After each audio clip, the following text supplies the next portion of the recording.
Jadi mungkin ini lagi waktu ngebut-ngebutnya. Cuman pertanyaannya sebenarnya ngebutnya ini bakal sampai tujuan atau nabrak?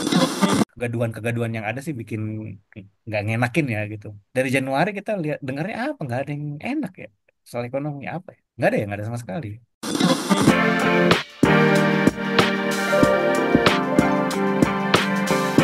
Hai sahabat TCID, kalian sedang mendengarkan podcast Suara Akademia. Ngobrol seru isu terkini bareng akademisi. Ini adalah episode terakhir Suara Akademia di bulan Ramadan tahun 2025 Sobat TCID. Banyak akademisi yang udah pada mulai libur. Mungkin yang dengerin juga lagi pada libur. So for this episode kita nggak ngobrol sama akademisi sih. It's gonna be special karena sebenarnya kayak peringatan setiap 100 gitu ada something yang special.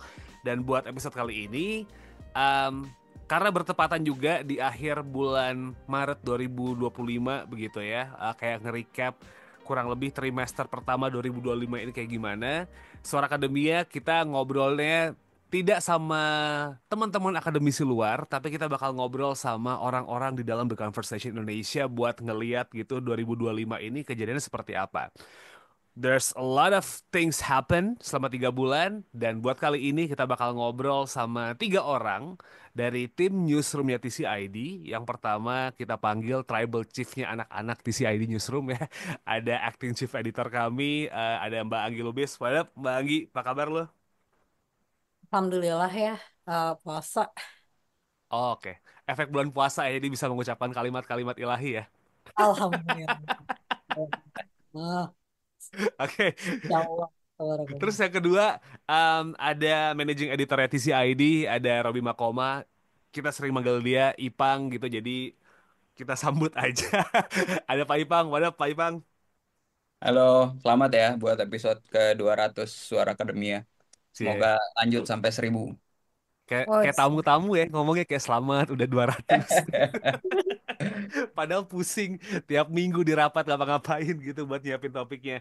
And then yang terakhir ada editor dari TCID, yaitu editor ekonomi, ada Andi Ibnu yang bakal ngasih tahu juga karena banyak isu di 2025 tuh bersinggungan banget sama dia nih gitu. Kayaknya salah satu rubrik yang lumayan pusing gitu. Halo, Ai, apa kabar?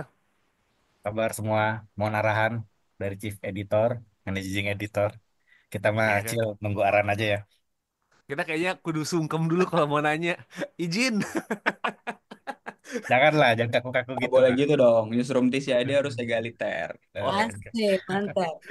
but anyway, mungkin gue nanya ke Anggi dulu kali ya. Anyway, kalau misalnya Sobat Isi ini dengerin, ini kok jadinya informal banget ya. This is how we discuss di apa ya di daily conversations gitu. Kalau misalnya tim newsroom mau ngangkat sebuah konten di TCID, but first of all, gue mau nanya sama Anggi dulu soal kondisi di Indonesia 2025 ini nih, especially 3 bulan pertama kan, there are many things ya. Yang kejadian nih, Mbak Anggi gitu. Lo ngelihatnya selama 3 bulan pertama ini, apakah memang sudah ada sign Indonesia bakal jadi lebih baik gitu dibandingkan era presiden sebelumnya, atau justru malah kita mulai kesendet-sendet gara-gara transisinya nggak terlalu smooth nih? Oke, kalau kita ngomongin 3 bulan pertama, banyak gebrakan ya. Wow, aku terkejut gitu kan. Kayak ini gimana ya? Presiden kita kan udah lama ya em, ikut pemilu dan finally kepilih. Jadi mungkin ini lagi waktu ngebut-ngebutnya. Cuman pertanyaannya sebenarnya ngebutnya ini bakal sampai tujuan atau nabrak kan memang.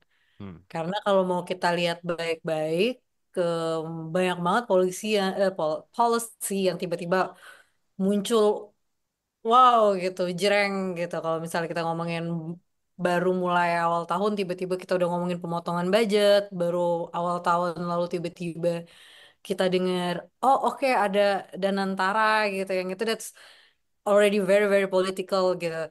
Terus kita juga ngomongin gimana tiba-tiba ada kita ngomongin soal, oh iya kita nih mau bikin STEM. Gue inget banget nih waktu kita begadangan ya teman-teman pas kita fact checking pemilu, mereka ngomongin oh kita akan berbasis STEM dan sebagainya, tapi budget cut ke pendidikan tinggi luar biasa gitu. Jadi kita jadi mikir-mikir deh, ini kebijakan-kebijakan semua ini dibikin dalam kondisi kayak gini tuh berdasarkan policy nggak sih sebenarnya? Dan ya kebetulan kita banyak ngobrol sama akademisi ya, jadi mungkin kadang jawabannya mungkin lebih ke enggak gitu.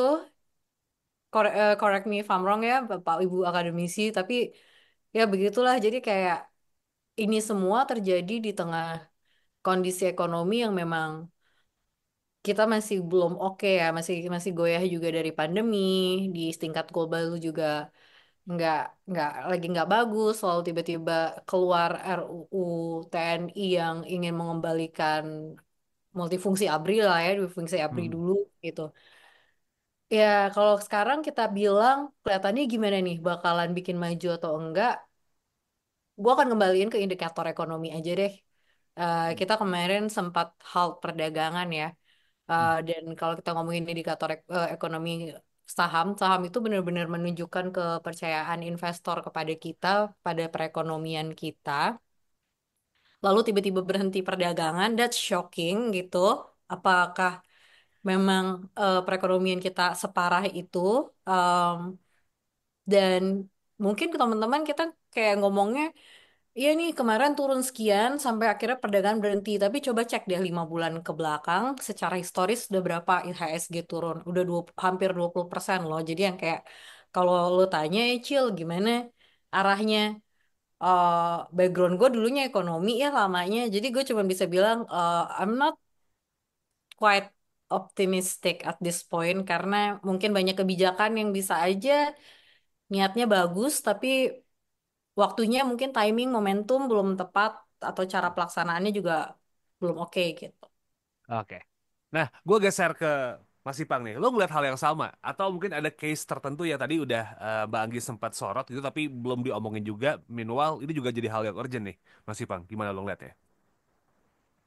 Ya kalau dari gue sih sebenarnya lebih ke eh, pesimis sih ya, Ah, pesimis banget. Dari sejak presiden yang baru itu nyalon gitu ya, terus gimana dia menggayat wakilnya, gimana akrobat itu semua gitu, itu udah kayak nambah berbagai macam prasangka kita gitu sama pemerintah yang sekarang gitu kan. Jadi sebenarnya kalau masuk ke arah yang trajektori yang sekarang ini kayak udah bisa ditebak, tapi tetap aja sedih gitu kan. Apalagi makin banyak apa namanya suara-suara yang dibungkam gitu ya. Dari mulai kampus, media, mahasiswa, teman-teman civil society itu akhirnya membuat kita makin eh, makin ricuh lah kayak gitu. Dan jangan salah sektor swasta juga sebenarnya tertekan nih, kalau dari perbincangan kita bareng-bareng editor gitu. gue nanya ke lo lagi nih, kan kasusnya kayaknya kalau kita ngomongin soal isu politik, hukum, korupsi, Ya, ekonomi kan lumayan kena ya. Meanwhile the conversation nih kalau misalnya kita ngelihat ke 3 bulan ke belakang, isu soal pendidikan tinggi juga lumayan gitu, jadi ya. sorotan nih. Lo ngeliatnya gimana? Iya, sebenarnya pendidikan tinggi itu satu yang bikin hopeful itu adalah adanya serikat gitu kan, adanya Ya. serikat dosen yang emang benar-benar nyuarain, bukan cuma dosen ya, itu kayak pekerja yang ada di kampus, nah itu bersatu gitu. Dan untungnya itu pas banget momentumnya saat emang pemerintah lagi banyak apa namanya reform di bidang pendidikan tinggi gitu kan, dari mulai Pak Jokowi sampai ke Pak Prabowo sekarang. Nah, pada akhirnya di pendidikan tinggi ini ternyata si serikat itu harus makin kencang suaranya karena luar biasa represinya gitu. Eh, si serikat ini yang harus jadi kekuatan penyeimbang dari misalnya rektor-rektor di kampus yang udah makin diem gitu kan, karena tidak akan pemerintah gitu. Terus juga belum lagi misalnya karena pemangkasan anggaran, duit risetnya dipangkas, kampus harus terpaksa tutup jam 6 sore gitu. Ya. Perpustakaan akses ke publikasi ilmiahnya benar-benar dibatasin gara-gara duit yang dipangkas. Nah itu wah luar biasa udah akademisnya. Karena terus habis itu eh, sikap mereka juga dan kebebasan akademis mereka juga kena gitu. Nah ini yang akhirnya ngebuat sektor pendidikan tinggi itu jadi rada gonjang-ganjing sekarang. Oke, tapi gue geser dulu ke Anggi lagi nih, Bang Anggi. Em, Satu hal kalau ngomong soal perguruan tinggi adalah tunjangan kinerja dosen jadi hal yang disorot juga gitu, kesejahteraan dosen nih. Em, lu ngeliatnya gimana nih? Karena kayaknya perguruan tinggi tidak akan berjalan dengan smooth juga, meskipun regulasi yang baik akan membuat itu jadi lebih smooth. Cuman kalau kesejahteraan dosen yang nggak diperhatiin, itu juga bakal bikin buyar kemana-mana. Tukin dosen nih, lo ngeliat isu ini gimana? Karena 3 bulan ini kan itu jadi salah satu highlight nih. Nah, kalau soalan ini sebenarnya kan perkara kesejahteraan dosen ini perkara lawas ya. Kita udah ngomongin dari sampai berbusa-busa dari em, semenjak TC ada gitu. Terus tiba-tiba ada persoalan Tukin lagi gitu. Dan Tukin ini datang di saat yang bersamaan dengan kenaikan pajak di mana-mana. Imagine apa yang harus dihadapin bukan hanya dosen juga tapi masyarakat biasa gitu. Kalau kita ngomongin ke Tukin ini, uh, lo bisa bayangin gak sih ketika ketika kita pernah meluncurkan em, riset di awal 2023 ya tentang penerimaan dosen dengan penerimaan dosen ada yang di bawah UMR lalu mereka belum nerima tukin gitu. Ada kebutuhan-kebutuhan yang tentunya mereka harus penuhi mungkin di rumah atau gimana gitu dan pada akhirnya ya eh, orang pasti kan akan berusaha survive dulu ya. Hmm. Dan what do you expect? Apakah mereka kemudian bisa fokus mengejar pendidikan untuk membentuk generasi emas 2045 ya? Gue nggak yakin juga sih. Jadi kayak dengan adanya kayak gini, eh satu ya yang kita kan kalau TC selalu ngomongin tentang menyebarluaskan ilmu pengetahuan, memperkuat kebijakan. Nah, gimana caranya kita bisa memperluas pengetahuan yang mengedepankan kebijakan kalau pertama ilmu pengetahuannya juga nggak benar-benar diperhatiin dan kebijakannya aja nggak berasal dari situ. Gue bilang ilmu pengetahuan nggak diperhatiin adalah kalau misalnya negara-negara yang memang memperhatikan ilmu pengetahuan ya, kesejahteraan dosen itu udah mulai masuk hal yang utama sih. Jadi isu tukin bareng sama kondisi ekonomi sekarang, that's not ini sih, nggak oke Nah, banget. ini yang bikin gue pengen nanya sama Ai sih, ngomongin soal kesejahteraan dan juga ekonomi begitu ya. Tukin dosen jadi sorotan, it's one thing. Kesejahteraan dosen memang udah dari dulu lah jadi bahasan gitu. Terus kesejahteraan masyarakat, kayaknya dari akhir tahun 2024 sampai dengan kita ngomong di akhir Maret 2025, ini tidak ada tanda-tanda cerah gitu, Pak Ai. Gua nggak tahu, lo ngelihat situasi ekonomi sekarang gimana? Karena buat ngasih konteks aja, gue sama Ai sempat ngobrol pas kita emang semuanya ngumpul gitu. Ini Lebaran bakal jadi momentum. Kalau nggak ada tanda-tanda nanjak gitu, 2025 tuh kayak the worst is yet to come. Lo lihatnya gimana nih? Nah, ya kayaknya kayak yang udah dan diprediksi banyak orang ya.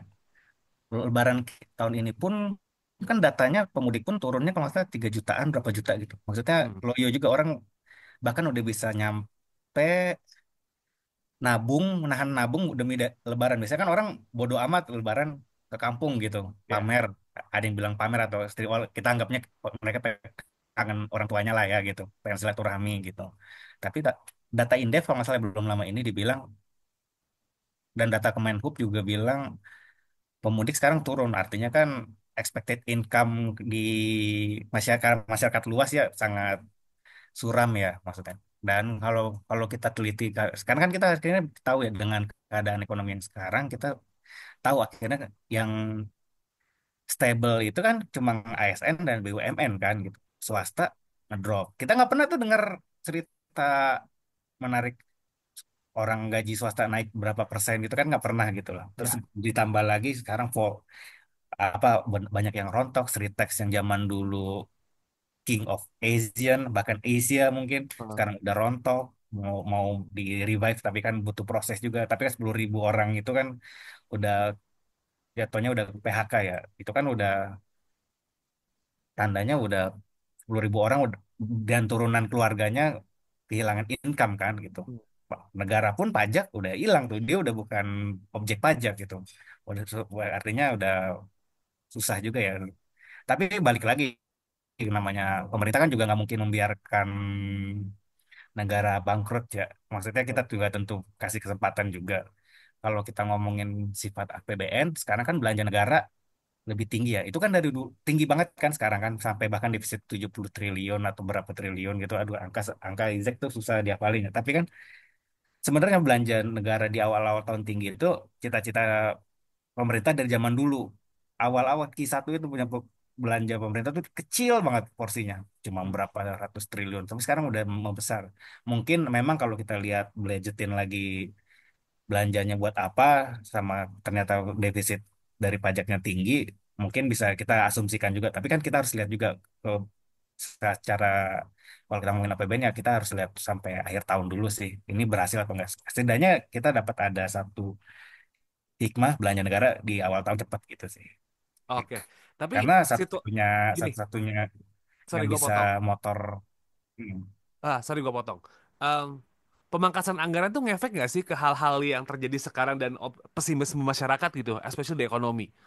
Ada sentimen Ah, itu nggak sih?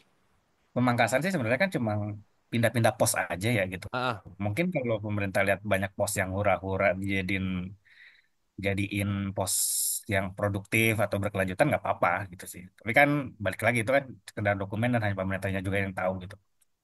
Tapi so far ya setidaknya belum lama baca berita ya ada di Bali tuh asosiasi traveling pariwisata hmm? udah nangis-nangis sih. Kayaknya emang belanja buat jalan-jalan udah kurang banyak deh. Semoga aja belanja alokasi pindahannya itu ke yang produktif sih gitu. Oh, Walaupun meskipun tunjangan tunjangan tukin apa tadi peneliti dosen. belum ada tapi setidaknya mungkin nggak yang selain mungkin ada kita kita nggak tahu ada program baik lah apalagi selain makan siang gratis ke depannya gitu. Gue membayangkan otorita IKN itu tuh pemangkasan anggarannya soal perjalanan dinas sih kan kantor otorita IKN di Jakarta ya. Terus Iya. kalau perjalanan dinas mereka nol, ngerjain apa bos? Forget it. Forget it. Gue mau nanya lagi soal pemangkasan anggaran ini mungkin geser ke Mas Ipang nih. Ini kan waktu pemangkasan anggaran akhirnya membuat masyarakat lumayan gerah dalam tanda petik gitu ya. Ya, Dan akhirnya muncul pada saat itu demonstrasi dan juga hashtag Indonesia Gelap ya. pada saat itu. Nah, lu ngelihat gerakan masyarakat yang sekarang makin banyak nih, especially lately di akhir bulan puasa kita bisa ngelihat demonstrasi dari awalnya menolak RUU TNI sampai disahkan dan di akhir pekan kemarin juga sampai ada kejadian di Malang gitu ya, demo di Jakarta juga sempat rusuh. Kayaknya masyarakat udah mulai menuju ke boiling point nih. Lo ngeliatnya gimana situasi sekarang nih Mas Ipang? Iya, buat gue tuh boiling point tuh tinggal nunggu waktu sebenarnya. Karena kalau pemerintah tetap dengan kinerja yang sekarang gitu ya, mengabaikan partisipasi, mengabaikan sains itu apa namanya masuk ke titik yang point of no return gitu loh. Hmm, Aduh, serem banget. Dan dan itu dampaknya pasti akan jauh lebih merugikan sebenarnya. Karena kalau udah masyarakat semangkal-mangkalnya kita bisa ngelihat gitu kan di kasus 98 gitu. Itu gampang dipanasin, gampang diprovokasi gitu. Nah, itu akan serem.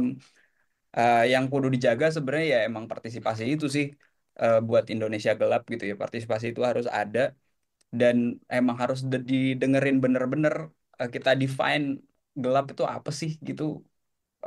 Memang harus diajak ngobrol masyarakatnya sama pemerintahan Prabowo ini. oke. Eh, Cuman lu ngeliat sekarang gini kan fenomena di media sosial ya kayak Ya, buzzer. Gue suka banget sekarang kalau misalnya ngeliat di sosmed tuh buzzer-buzzernya pemerintah saat pemilu kemarin ada beberapa yang udah mulai tobat dan followernya gede-gede gitu. Kayak eh, gue boleh nggak sih? Gue izin sama chief editor kita dulu. Gue boleh mention akunnya nggak sih? Maaf ya akunnya di-mention. Oh ya, boleh. Sorry ya. Kayak Niko Ilham di Twitter itu udah ngebuat statement bahwa iya kontrak gue udah selesai gitu. Terus juga beberapa selebriti mengakui bahwa menyesal untuk melakukan hal itu, tapi buzzernya tetap masih ada nih. Lo ngeliatnya gimana nih Mas Ipang? Battlefield perang narasi soal Indonesia gelap, terus masyarakat yang kecewa di counter dengan doxing lah, inilah, itulah. Lo ngeliatnya gimana nih? selalu akan selalu ada battlefield kayak gitu sih, kayak dari zaman Soeharto gitu ya, dengan Harmoko dan pos kotanya gitu, dia akan menguasain akar rumput. Nah, bedanya ya cuma pertempuran di udara sekarang gitu kan, dan kebetulan pemerintah nguasain banyak resource, didukung oligarki gitu, dan opini-opini bikinan itu yang akan terus ada di medsos. Nah, untungnya banyak orang yang tobat kan.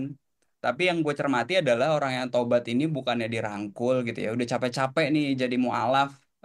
membaca dua kalimat syahadat terus malah malah disalah-salahin gitu. Justru harusnya diajak pelan-pelan, jangan didemonisasi gitu. Kayak seolah-olah lu udah nerima duit dari Prabowo gitu kan. Setelah kenyang baru taubat. Nah, sebaiknya kayak kita harus pikir ulang deh kalau misalnya emang benar-benar mau menciptakan gelombang yang masif gitu, nggak bisa dipisahin ombaknya. Oke. Lo ngeliatnya gimana nih Bagi? Karena media juga didemonisasi kan. Tidak hanya figur yang didemonize gitu. Teman-teman kita di Tempo juga dikirimin kepala babi dan juga tikus yang kepalanya dipenggal. Dan sepertinya pengirimnya tuh terinspirasi sama Pasar Tomohon gitu kan. Membuat Tempo jadi saingannya Mangga Besar atau Lokasari gitu. Lo ngeliatnya gimana nih? Bahkan institusi aja tuh dijadiin sasaran gitu sekarang. Oke, kalau gue ngeliat ini ticking time bomb ya, udah udah clear enough. Karena hmm, sekarang kalau kita ngomongin media-media mainstream gitu, mungkin Tempo quite vokal untuk memberitakan, tapi kita ngeliat media mainstream, censorshipnya lumayan gede dan gimana ya, history bound to repeat itself sih, biasanya begitu. Apalagi dengan pattern-pattern yang terjadi sekarang itu mimicking pattern yang ada sekitar em, 20 hampir 30 tahun yang lalu itu. Jadi kayak ya ini ticking time bomb aja karena memang semakin orang di-repress ya memang makin akan banyak suara disonansnya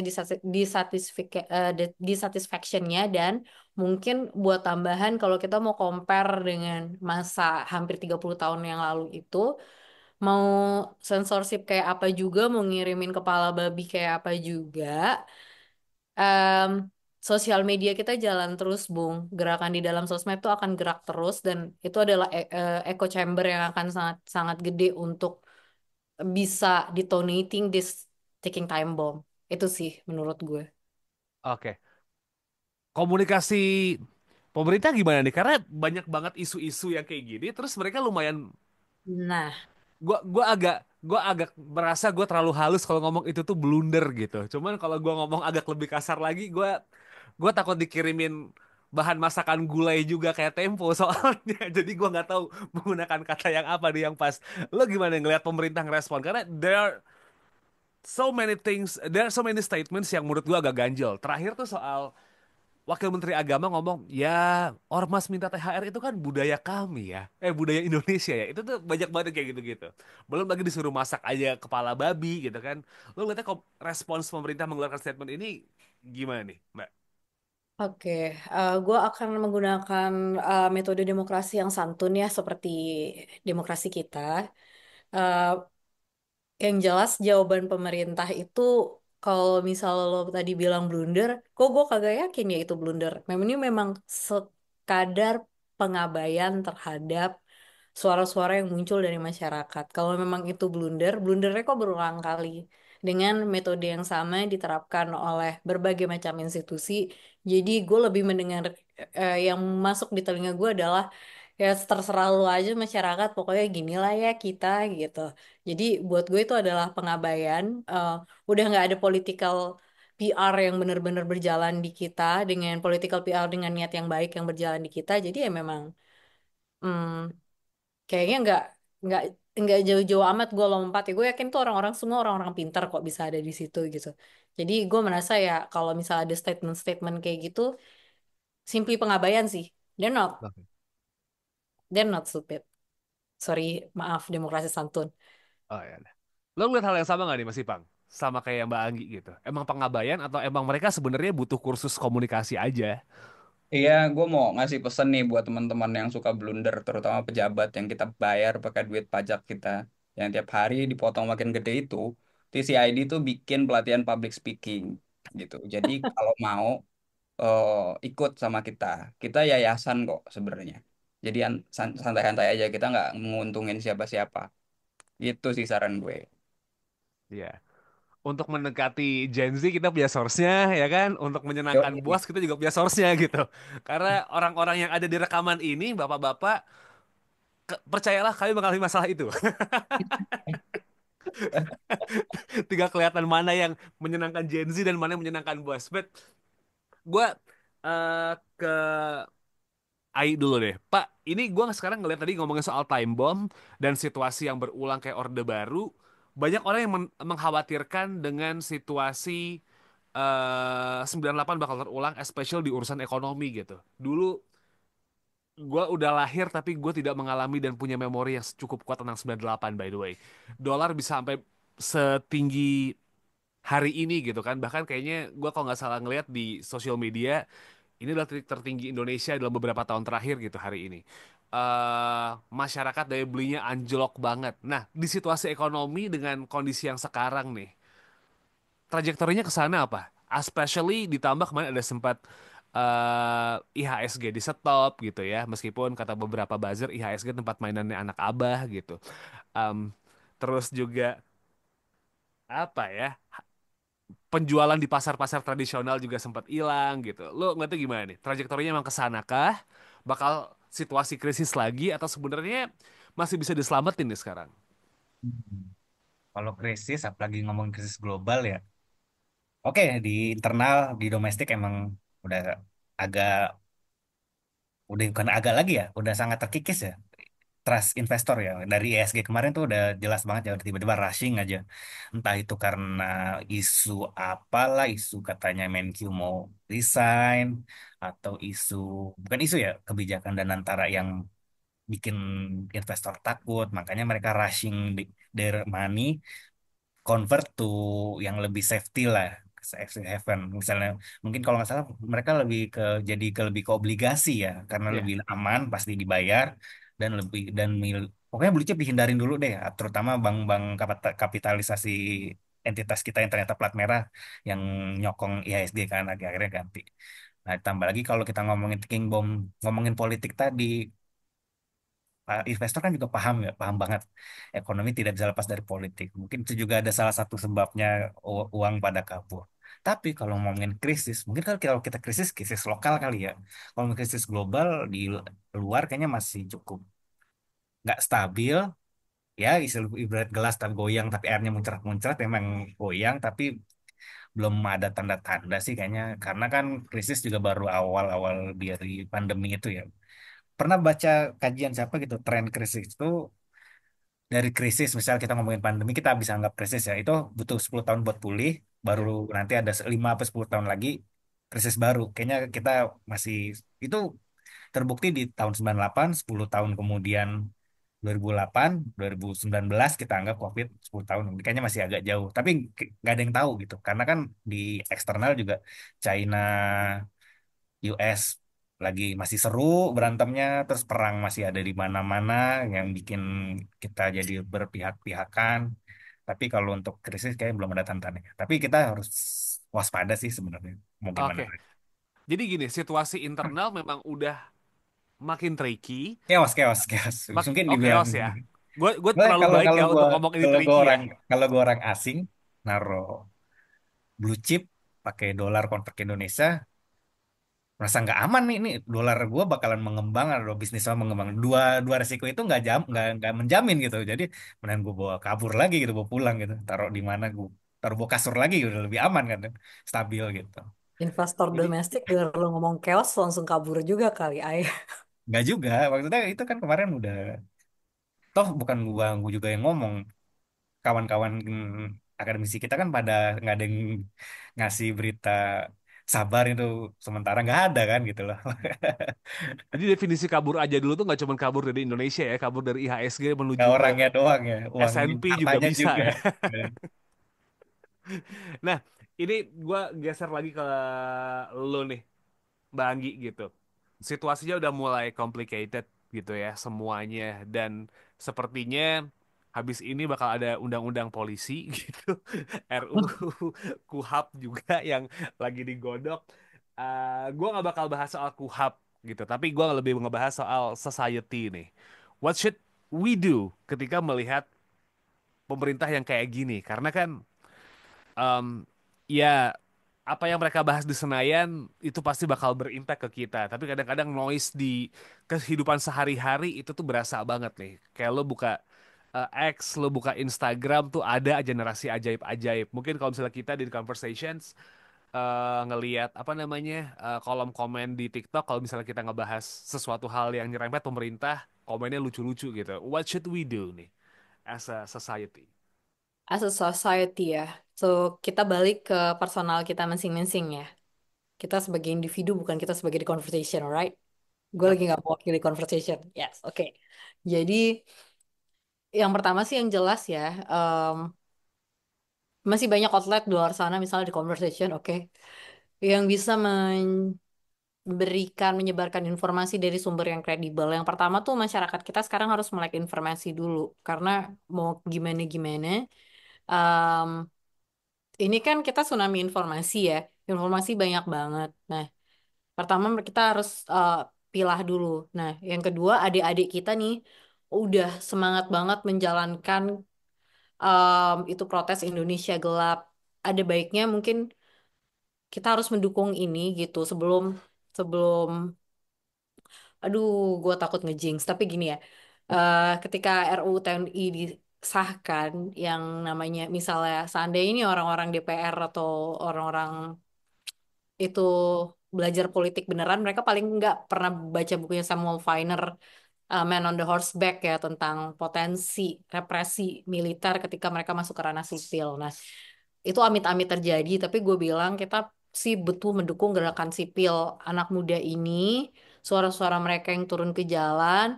Kita nggak harus turun ke jalan, kita turun ke jalan lebih baik kalau kita bisa membantunya adalah dengan cara ya um, secara moral, secara logistik kita bisa bantu ya that's good gitu. Kita bisa menggunakan jangan jangan salah dengan the power of social media ya kadang-kadang ada orang yang bilang ah lu aktivis sosmed doang gitu ya kita semua masing-masing mungkin punya kondisi tertentu tapi ketika kita menyampaikan di sosial media percaya deh bahwa itu adalah suatu echo chamber yang juga dorongannya akan besar ke dunia nyata gitu udah banyak contohnya mulai dari Me Too dari apa viralitas itu menggerakkan jadi dukung lewat kalau memang nggak bisa protes dukung lewat logistik dukung lewat moral dukung lewat di medsos dan yang jelas kita sebagai masyarakat itu harus terus berpartisipasi aktif dalam bentuk pengawasan kita harus bisa mengawasi gitu ini negara demokrasi jadi negara ini harusnya bukan milik oligarki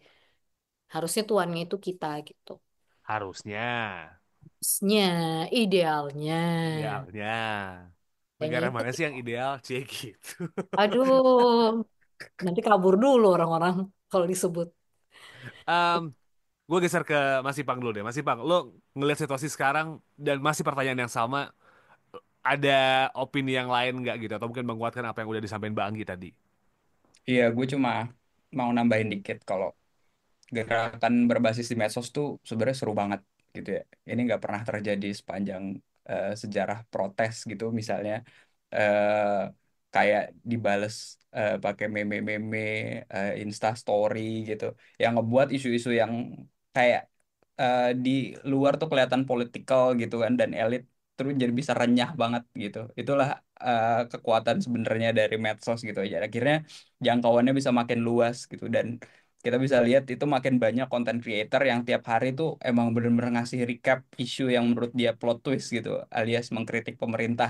Nah itu jadi sesuatu yang menarik, api-api kecil itu yang mesti kita jagain tuh, biar makin banyak anak muda yang melek gitu. Tapi tantangannya emang di desa nih gitu, karena kan penetrasi internet atau bubble-bubble itu sebagian di wilayah urban gitu kan dan gimana di desa itu tantangan sebenarnya karena uh, sulit kita jangkau, jarang diberitain sama media. Nah, mereka juga ngadepin perlawanan yang sehari-hari sebenarnya sama gitu, tapi susah mencurahkannya gitu. Bayangin di desa di Pocoleok sana yang lagi protes pembangunan pembangkit listrik gitu. Itu gimana kalaupun diteriakin juga bakal susah didengar sama pemerintah pusat. Itu sih yang kayaknya kita perlu lebih aware sama situasi yang rural gitu. Oke. Nah, kelompok dalam tanda petik silent majority lo ngeliatnya gimana Mas buat society yang udah melek buat ngerangkulnya nih? Karena kan nge-refer akun Twitternya Zari Hendrik begitu ya. Kami Eh, silent majority, hidupnya tenang-tenang aja. Silent majority tanda petik. Lo ngeliatnya gimana nih? Karena isu ini kayaknya udah mulai dari semua bisa kena jadi semua pasti kena nih. Arahnya ke situ. Lo ngeliatnya gimana caranya buat society yang ada buat ngerangkul mereka gitu? Iya, silent majority itu bakal berubah jadi eh, majority is silence kalau misalnya kita nggak bisa gerak gitu kan, di Heeh. represi dari segala arah. Nah, untungnya sekarang udah mulai kelihat apa berbalik gitu ya, ombak-ombak itu, karena emang isunya sedekat itu gitu. Dan karena bantuan meme di media sosial kita jadi tahu gitu kan, jadi relate banget sama kehidupan kita. Jadi so majority please buatlah meme-meme cuma mie ayam yang bisa menyelamatkan hidup gue gitu. Nah, itu bukan silent, itu perlawanan sekecil apapun gitu. Oke. Jadi emang perlu ya dilawan ya. Harus Eh, dilawan. betul. Oke. It's gonna be my last questions for this episode. Dan gue pengen nanyain ke satu-satu teman-teman gue di TCID dan di newsroom gini. Gue start dari AI. If you have to gini, if you have to score pemerintah sekarang dari semua aspek, 0 sampai 10 kriterianya, lo mau ngasih berapa? Gue nggak mau terlalu pribadi, tapi sesuai des aja ya karena gue ekonomi, karena APBN harus punya waktu buat berjalan ya. Sekarang kasih 5 dulu deh, Oke. karena harus belum tahu itu multiplier efeknya kayak apa. Belum Tapi tahu di apa luar belum kelihatan? di keluar tapi kegaduhan-kegaduhan yang ada sih bikin nggak ngenakin ya gitu. Dari Konsisten Januari dong. dari Januari kita lihat dengarnya apa nggak ada yang enak ya soal ekonomi apa ya, nggak ada ya, nggak ada sama sekali. Mungkin sedikit melegakan sedikit ya bonus ojol, tapi kan itu juga ya kalau teman-teman yang tahu ketenaga kerjaan pasti bilang ah ini apaan sih gitu, tapi setidaknya ada bonus lah, Oh, sisanya kan bonus yang pekerja gig 7 THR. Eh, 12 jam sehari tapi cuma dapat 50 ribu itu setahun. iya, Oh, bonus itu. sisanya apa nggak ada, sisanya kita cuma sebagian masyarakat kita cuma dikasih pertontonkan, dibikin iri gaji THR PNS pasti cair tanggal berapa, sisanya kan enggak kan gitu. PNS berapa orang sih dari seluruh warga gitu, ya 5 dulu aja lah. Nggak mau bilang jelek amat tapi kan harus kasih waktu juga, tapi satu sisi banyak juga hal-hal yang sentimen gak enaknya udah muncul dari awal. Belum TER ya. Udah TR deh. Pak, kelas pekerja, Pak. Ini Sedang muka dapat gaji, muka yang udah dapat recording ini kalau udah THR denger kata kena TER tuh TR. kayak pengen banting handphone gitu. Apa sih ini? Ada. Ada yang marah-marah kan, Cil, kawan kita, tapi ya Oh udahlah. iya. Itu internal, Iya, nggak perlu kita podcastin. nggak perlu perhatiin lah. Itu wajar sih, kayaknya banyak, kayak semua deh. Marah-marah itu Gitu. kesehariannya kelas pekerja. Jadi nggak apa-apa, marah aja terus. Tuh. Apalagi ini lagi tax middle working class kan ya, bukan tax the rich, jadi wajar lah. Boleh, boleh. Gue nanya sama Mas Ipang deh, lu berapa nih Mas Ipang skornya? Kalau tadi AI 5, lu ngasih berapa? Eh By the way, jangan ngide kayak Anis 11/100 ya, please. Kagak lah. Apa namanya? Buat gue tuh tugas-tugas yang wajib kayak menuhin kebutuhan dasar, memajukan kesejahteraan umum gitu kan. Itu emang tugas pemerintah by default gitu. Tapi standar kita tuh terlalu rendah gitu kan, karena emang sering dikecewakan dari awal.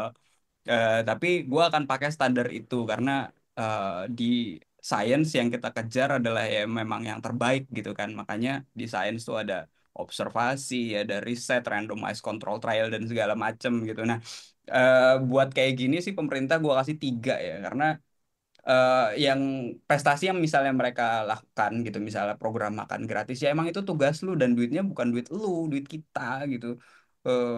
Dan sisanya adalah yang kurang banget ya memang partisipasi, evidence based policy gitu kan. Nah, terus kekuasaan yang terlalu sentralistiknya itu yang akhirnya ngurangin banget sehingga penilaian gue jatuh ke 3 dari 10 gitu. Oke.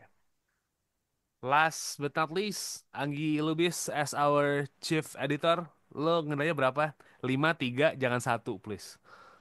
5 kurangin 3 kan jadi 2 ya. Gue Dua. ngasih Ah, ah. Gue sama si apa sama Ipang ya. Em, Bahwa ada hal-hal yang sebenarnya bagus gitu. Em, yang seharusnya bisa bagus kalau dipraktikkan dengan baik, yang cenderung sosialis sebenarnya malahan gitu. Kalau misalnya itu dipraktikkan dengan baik, oke. Tapi di sini tambahan gue adalah bagaimanapun juga, yes, APBN belum keluar, kita belum bisa ngeliat multiplier effect-nya, but still ada dampak-dampak yang sudah terjadi dan dampak-dampak ini irreversible. Dan ini contohnya adalah kondisi pekerja saat ini, PHK, udah muncul RUU TNI itu sudah disahkan, gimana dong? Jadi dan satu lagi yang gue nggak pengen orang-orang lupa adalah apa yang sekarang sedang terjadi di Merauke, cetak sawah. Jadi eh, ada banyak hal yang maksud gue bener-bener jadi faktor pengurang banget gitu. Jadi kalau gue pun pendapat gue sama-sama Ipang, gue mesti ngurangin satu karena hal-hal ini. Ya, there are many things happen in the last 3 months gitu. Um, Semua menginginkan Indonesia yang lebih baik tentunya. So if Cil, there Cil. Tapi apa? 3 bulan ini kalau kita bikin kaleidoskop udah kayak disis tahun tahu sebenarnya rame banget. Baru 3 bulan aja. Gue ngeliatnya bahkan bukan setahun, gue ngeliatnya udah mulai kayak kayak satu World Cup tuh nggak lo, 4 tahunan. Terasa Semuanya panjang ada. banget tuh. Udah satu Heeh. kelar gitu loh kebijakan yang keluar tuh. Kayak gue nggak tahu deh. RUU TNI kan 2004. Reformasi start 98 gitu. Itu 6 tahun. Dan ini cuma butuh waktu sekitar 6 bulan dari pemerintahan baru untuk merubah itu semua. Itu kayak, wup. Jadi nggak cuma setahun, nggak recap setahun. Terlalu baik setahun tuh. Emang gue nanya sama, aduh deh, nanya sama Mbak Anggi sama Ai deh gitu. Kalau misalnya harga IHSG itu tuh turun sampai dengan 20% dari titik awal, itu tuh butuhnya lebih dari setahun kan? Orang Kumulatif ya? Kumulatif Naik ya? naik susah, turun gampang gitu aja. Iya kan? Kalau sampai hmm. 20% dari titik awal misalnya nih, titik awalnya 1.000, tiba-tiba jadi 800 gitu. Hmm. Situasi stabil juga butuh lebih dari tahunan kan? Nggak Itu mah cuma market setahun crash doang kan? gila itu Kalau itu ngomongin nyampe coy. setahun doang, setahun juga nggak segitu biasanya turunnya, nggak Nah, se-enak gitu. jadi 3 bulan ini lo bilang setahun, menurutmu kok kayak terlalu baik ya gitu. Hmm. Menunjukkan waktu berjalan lebih cepat dan kiamat akan segera datang gitu. No, jangan gitu dong. Nanti ke makin capital outflow nih. But Cash ya, outflow-nya makin tinggi, cek-cek. ya, but anyway, itu tadi obrolan kita buat 3 bulan pertama 2025 gitu. And supposed to be episode kayak gini bakal sering nih, tapi maybe I'm not the host. Mungkin ntar siapa hostnya, we'll see. Episode yang ngobrol bareng sama tim-tim dari TCID ini. But yeah, that's a wrap for this episode. Ada beberapa announcement yang bakal kita sampaikan di episode kali ini. Yang pertama, kita bakal ada sebuah campaign baru di bulan April. Habis libur Lebaran kita bakal launching sebuah new campaign gitu ya, dari tim Newsroom. Campaignnya apa? Pantengin aja sosial media kami dan juga Suara Akademia buat libur Lebaran. Libur dulu ya. Hostnya mau medical check up biar makan opornya aman gitu, makan sambal gorengnya. And that's it. Ada lagi yang pengen disampaikan dari Mas Ipang, Mbak Anggi, dari TCI ini mungkin ada update soal apapun itu? Yuk teman-teman, TCID kita terangi Indonesia gelap ini dengan informasi. Oke. Mas Mantap nggak? Ipang, Mantepin dulu dong. apa? Mantep. Cakep. Mantap, mantap, mantap. Kasian ya butuh validasi, padahal udah bos. Lanjut. Kan gue ngomong ya. Mas Ipang, ada lagi yang pengen tambahin? Udah cukup. Oh, udah cukup ya. Oke, that's a wrap. Sobat ICID, thank you so much for listening. Selamat Lebaran, selamat menikmati momen berkumpul dengan keluarga. Once again, if you never check us on social media, follow kami di @conversationidn. Kita ada di X, kita ada di TikTok, kita ada di Instagram, akunnya sama. Threads pun juga, kalau misalnya kamu pengen cari jodoh, jangan lupa cari informasi yang benar juga di akun kami. Ya, terus cek Spotify kami, Suara Akademia, dan juga di YouTube Music. And don't forget to subscribe our YouTube channel di The Conversation Indonesia. Kolom search, subscribe, kasih tombol like kalau kamu suka. Kalau nggak suka, kasih tombol dislike di Spotify dan juga YouTube Music. If you want to share your opinion, langsung aja isi di kolom komen ya. Saya Muhammad Syarif signing out. I'll see you on next episode, which is setelah libur lebaran. Wassalamualaikum and have a nice day. Kalian telah mendengarkan podcast Suara Akademia, ngobrol seru isu terkini bareng akademisi.